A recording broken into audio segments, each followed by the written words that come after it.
Salut à tous et bienvenue sur la chaîne. Dans cette vidéo, on va s'intéresser à un célèbre acteur, Scott Adkins.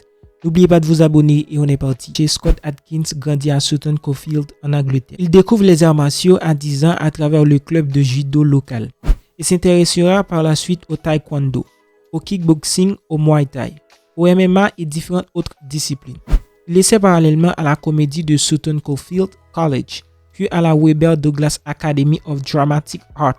Passionné de cinéma, ses idoles sont Bruce Lee et Jean-Claude Van Damme. Scott Adkins est repéré au début des années 2000 par des producteurs hongkongais et fait ses débuts dans Extreme Challenge, tout en maintenant une carrière régulière à la télévision britannique. Doctors, Heathanders, 7e ciel, Holby City.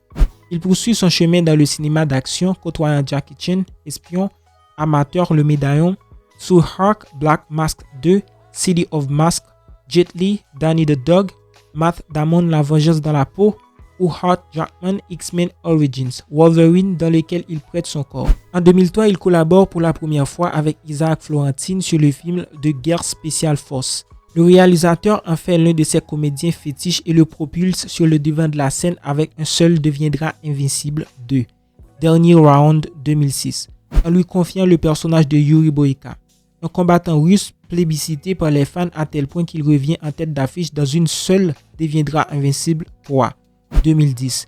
L'année précédente, toujours sous la direction de Florentine, Scott Adkins avait obtenu son premier rôle principal avec Ninja. Installé dans le cœur des fans d'action, le comédien est sollicité sur de nombreux projets. Il doit même refuser des rôles dans Expendables et Universal Soldier, Regeneration. La consécration arrive quand il affronte l'un de ses idoles, Jean-Claude Van Damme, dans L'Empreinte de la Vengeance. Les deux hommes se recroisent dans Assassination Game 2011, Expendables 2, Unité Spéciale 2012 et Universal Soldier, Le Jour du Jugement 2012.